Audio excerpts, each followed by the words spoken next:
Hello hello hello mic testing. નમસ્કાર મિત્રો, હું ફરીથી આવી ગયો કેરેલાના સૌથી સુંદર ફેમસ બીચ જેનું નામ છે વર્કલા બીચ.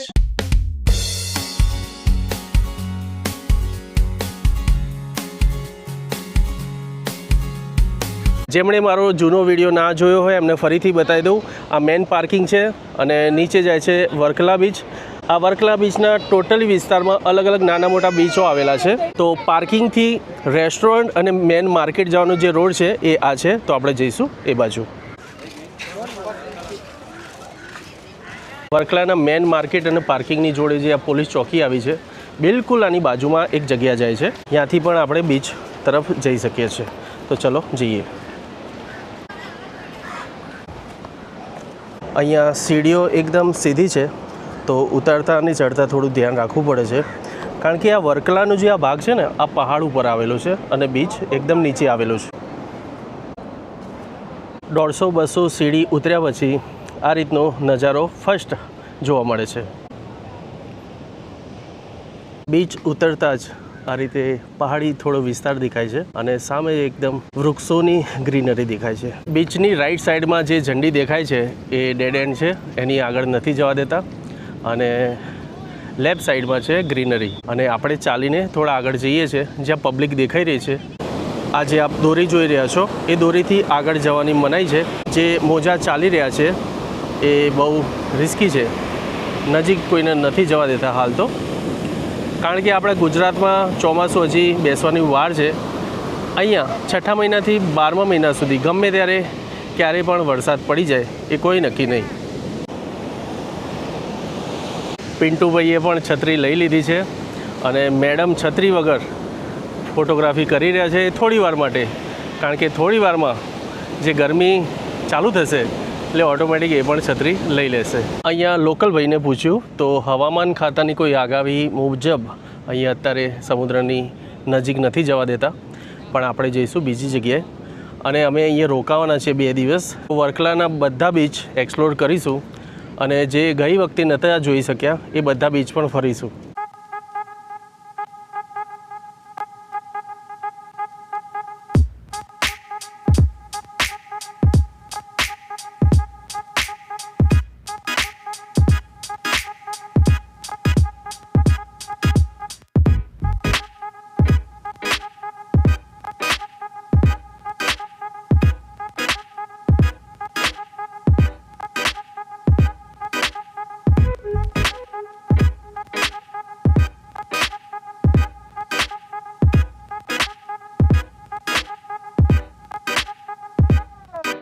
મિત્રો, મેં છત્રી લીધી ત્યારે મેડમ કહે કે છત્રીની કંઈ જરૂર નથી, પણ એમને ખબર છે હવે કે છત્રી વગર શું થાય છે. છત્રી વગર કેરેલાના કોઈ પણ બીચ ઉપર ફરવું એટલે મુસીબત. બને તો છત્રી જોડે રાખો, નહીં તો ટોપી રાખો, અને મારા જેવા માટે તો ટોપી કમ્પલસરી છે. નહીં તો નેપકિન રૂમાલ જોડે જરૂર રાખજો. પરસેવો બફારો ફૂલ થાય છે. અહીંયા આપણા ગુજરાત કરતાં સૌથી વધારે વરસાદ પડતો હોય છે. અહીંયા વરસાદ અને બફારો આ 2 જ ઋતુ જોવા મળે છે. અહીંયા ઠંડીનું નામો નિશાન નથી. હું ફર્સ્ટ ટાઈમ જ્યારે કોચી કેરેલા આવ્યો હતો ત્યારે હું એવું વિચારીને આવ્યો હતો કે જેકેટ ને એ બધું લઈ જાઉં, પણ અહીંયા 25મી ડિસેમ્બર હતી, નાતાલનો દિવસ હતો, તો પણ ફૂલ ગરમી હતી. અહીંયા લોકલ દ્વારા ફૂલ એન્જોયમેન્ટ ચાલી રહ્યું છે. માઇક, સ્પીકર બધું સાથે જ, અને બધા એન્જોય કરે છે. ગાઓ ગાઓ.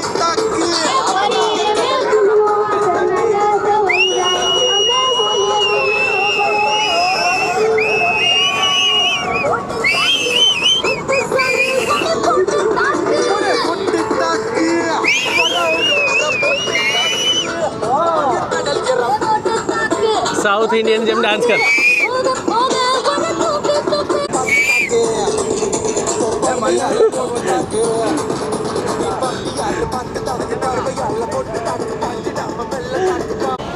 અહીંયા જે રિસ્ક લઈને અંદર રેલિંગની અંદર આવ્યા છે એ બધાને અહીંયાના ગાર્ડ બહાર નીકાળી રહ્યા છે અને આપણે થોડા અંદર આવી જ ગયા છે, તો થોડો શૂટ પણ લઈ લઈએ. તો આ છે નજારો.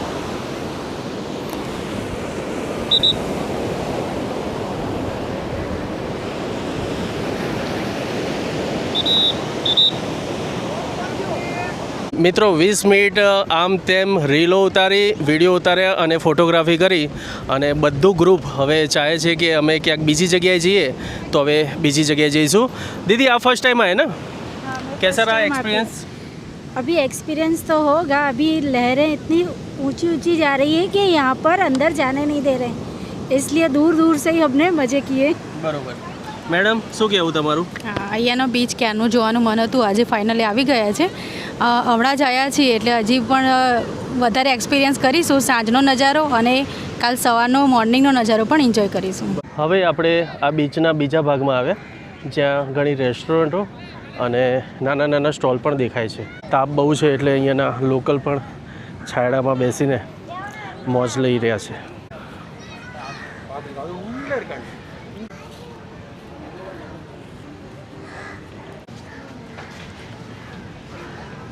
વર્કલા આવો તો બીચ ફરવાનું પ્લાનિંગ મોર્નિંગમાં 10 થી 10:30 સુધી રાખજો અને સાંજે 5 વાગ્યા પછી. અહીંયા આગળ જતાં જ આ રીતે પિકઅપ પોઈન્ટ આવે છે, જ્યાં તમને લોકલ ટ્રાન્સપોર્ટ પણ મળી જાય અને હોટલની પણ સુવિધા છે અને આ સીધો બીચ જવાનો રસ્તો છે. અહીંયા ઓટો સ્ટેન્ડ ઉપર જ આ રીતે ફેમસ જે પ્લેસ છે એ બધાના ફોટો મૂકેલા છે. આપણે હવે બીચના થોડાક જ આગળ આવીને આ એક રેસ્ટોરન્ટ અને હોટલ દેખાઈ રહી છે. અહીંયા થોડો નાસ્તો પાણી કરીશું અને જ્યુસ પીશું. Thank you sir.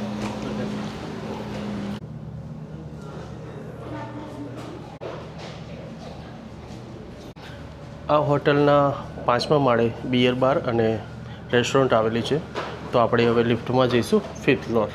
રેસ્ટોરન્ટમાં આ રીતે બિયર બાર છે અને એની જે ગેલેરી છે ત્યાંનો આ રીતનો વ્યૂ આવી રહ્યો છે.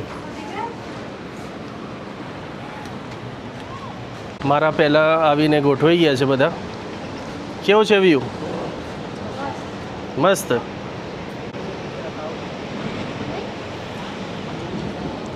આ હોટલનું નીચે સ્વિમિંગ પુલ પણ દેખાઈ રહ્યું છે અને સામે જ છે સમુદ્ર.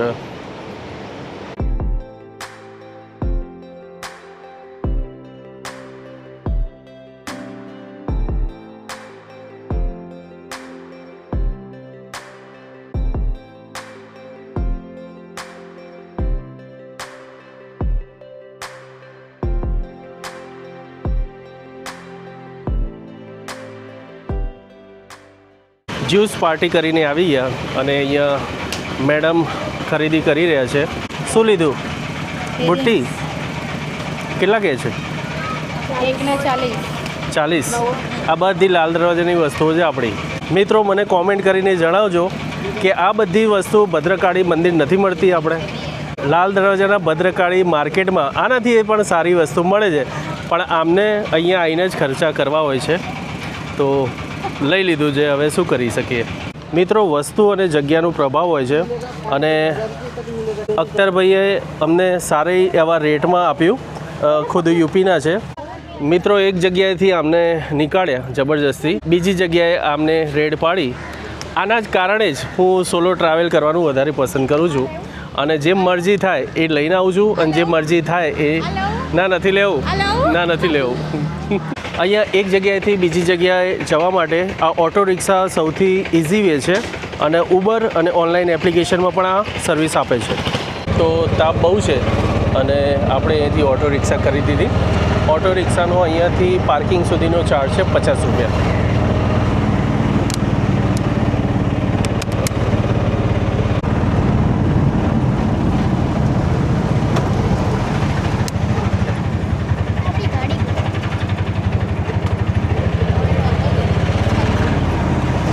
રિક્ષાવાળા ભાઈ બીજું પાર્કિંગ સમજ્યા હતા અને મેન પાર્કિંગનો એમને ચાર્જ કીધો 80 રૂપિયા, જે અમે ડન કરી દીધો.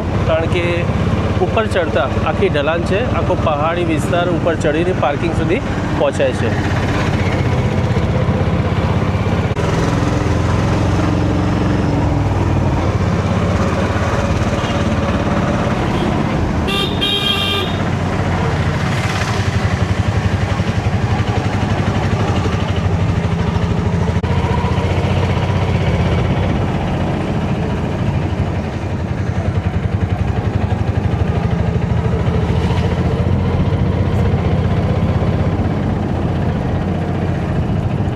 આ ઓટો સ્ટેન્ડ પર છે, 2 વ્હીલર સ્ટેન્ડ પર છે અને 4 વ્હીલર પણ પાર્કિંગનું સ્ટેન્ડ છે. આ કોઈ પર્સનલ પાર્કિંગ નથી, આ જાહેર પાર્કિંગ જ છે. અહીંયા પાર્ક કરવાનો કોઈ જાતનો ચાર્જ લેતા નથી અને પાર્કિંગની બાજુમાંથી જ આ રીતનો સુંદર નજારો દેખાય છે. અમે રોકાવા માટે પાર્કિંગની નજીક જ આ જગ્યા પસંદ કરી, જ્યાં ડબલ બેડની સ્ટાર્ટિંગ પ્રાઇસ છે 1100 રૂપિયા. પણ અત્યારે ફૂલ સિઝન છે, વેકેશન છે, એટલે એમને કીધું 3000 રૂપિયા, પણ અમે બાર્ગેનિંગ કરીને અમને 2500 રૂપિયામાં ડન કર્યું છે. તો ચલો રૂમ પણ બતાવું.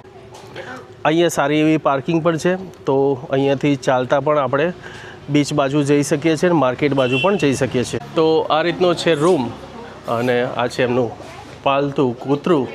રૂમની અંદર આ રીતે સારું એવું સાઇઝમાં ડબલ બેડ છે અને એક્સ્ટ્રા મેટ્રેસ પણ આપેલી છે. રૂમ ઘણો મોટો છે પણ સિંગલ રૂમ છે, પ્લસ એસી અને ટોયલેટ બાથરૂમ પણ જોઈ લઈએ. હા, ટોયલેટ બાથરૂમ પણ સારી એવી કન્ડિશનમાં છે. તો 2500માં આ રૂમ વોકિંગ ડિસ્ટન્સના હિસાબે બરાબર છે. અમે અહીંયા 2 રૂમ સિલેક્ટ કર્યા અને આ બીજો જે રૂમ છે એ પણ બતાવી દઉં. તો આ રૂમ પણ આ રીતનો છે અને ડબલ બેડ સારી એવી સાઇઝમાં છે. બીચ ઉપરથી આવીને બાથરૂમનો યુઝ પહેલાં પિન્ટાભાઈએ કરી દીધો અને આ સેમ કન્ડિશન છે બાથરૂમની, જે આપણે પ્રીવિયસ રૂમ જોયો એ રીતે જ. અહીંયા વધારે સ્ટોરેજ કેપેસિટી નથી દેખાતી, પણ એક ડ્રેસિંગ રૂમ જેવું દેખાઈ રહ્યું છે અને થોડો મેકઅપ માટે સ્ટોરેજ આપેલો છે. હવે જઈશું જમવા અને જમતા પહેલાં જ બહાર આવતી વખતે જોયું તો અહીંયા વરસાદ ચાલુ છે, ઝરમર વરસાદ ચાલુ છે અને વાતાવરણમાં પણ ગરમી ઓછી થઈ ગઈ. અમદાવાદમાં છે અત્યારે ફૂલ ગરમી અને અહીંયા વરસાદની સિઝન ચાલુ થઈ ગઈ હોય એવું લાગી રહ્યું છે. અહીંયા મેન પાર્કિંગ રોડ જતાં ઘણા રૂમ અને હોમસ્ટે પણ દેખાઈ રહ્યા છે. આપણે જે રોકાયા છે તેનું નામ છે મેરીગોલ્ડ સ્વર્ગમ અને નીચે નંબર દેખાઈ રહ્યો છે. અને આ આખો વિલા જે છે એ 3 રૂમનો બનેલો છે. તો આપણે હોટલના રૂમમાંથી ફરીથી પાર્કિંગના વિસ્તારમાં આવી ગયા. પાર્કિંગની સામે જે રેસ્ટોરન્ટો આવેલી છે એમાં વેજ રેસ્ટોરન્ટના પણ ઘણા ઓપ્શન છે, તો આપણે અહીંયા જઈશું. આ જે સીધો રોડ જઈ રહ્યો છે એની રાઈટ સાઈડમાં તમામ જગ્યાએ પણ બિયર બાર અને રેસ્ટોરન્ટ છે. આ રેસ્ટોરન્ટ છે બાબા કા ઢાબા અને અહીંયા પાણીપુરી પણ મળે છે, તો લોકો પાણીપુરીનો પણ આનંદ લઈ રહ્યા છે. રસ્તામાં આવા વિલા અને રેસ્ટોરન્ટ લાઇનસર દેખાઈ રહ્યા છે અને લેફ્ટ સાઈડમાં છે સમુદ્રનો વ્યૂ. અહીંયા ઘણી જગ્યાએ આવી રીતે સી ફૂડ પણ મૂકેલા હોય છે, તો ફ્રેશ સી ફૂડ ઓર્ડર કરીને અહીંયા રેસીપી બનાવતા હોય છે.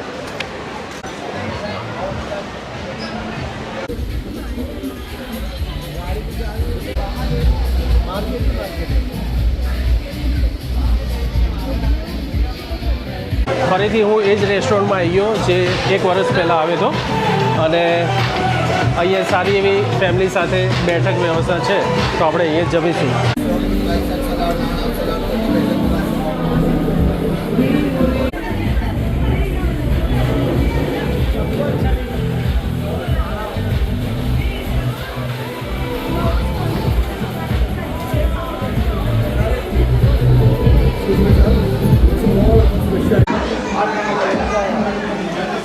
જમવાનું થઈ ગયું છે પૂરું અને ઇન્ડિયન રેસીપીમાં આપણા જેવો ટેસ્ટ ના મળે, પણ આ વ્યૂ લેવા માટે અહીંયા થોડું સેક્રિફાઈસ કરવું પડે.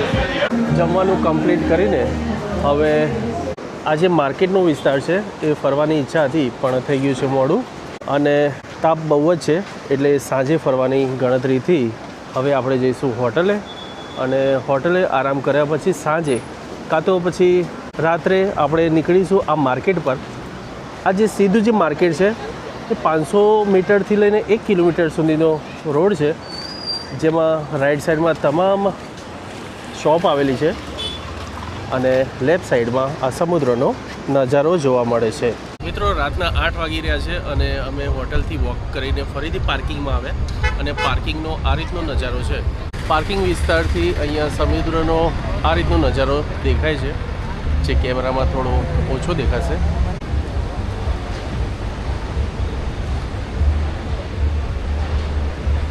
પાર્કિંગથી આ રીતનો વ્યૂ દેખાય છે અને ઘણા લોકો બીચની જોડે પણ દેખાઈ રહ્યા છે. પબ્લિક સમુદ્ર કિનારે દેખાઈ રહી છે અને જે સામે લાઇટ દેખાઈ રહી છે સલંગ, ઘણી ફિશ બોટ સમુદ્રની અંદર દેખાઈ રહી છે.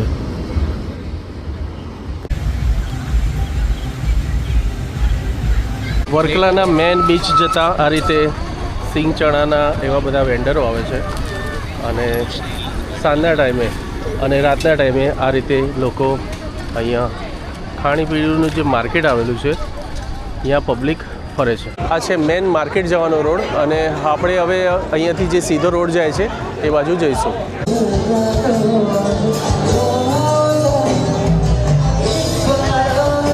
આ રીતનો છે નાઇટ વ્યૂ. પબ્લિક જેમ મોડી રાત થતી જાય છે એમ વધતી જાય છે.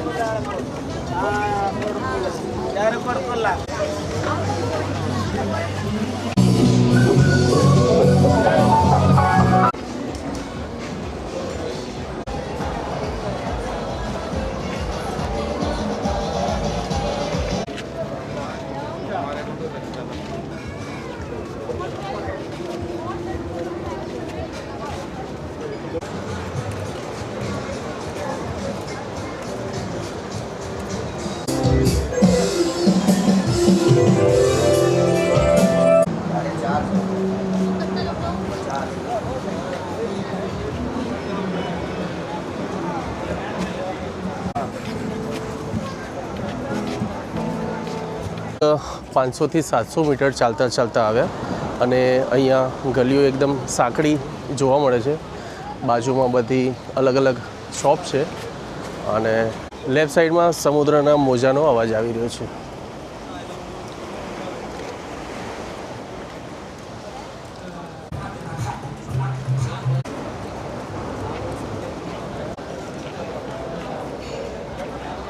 Giant fish.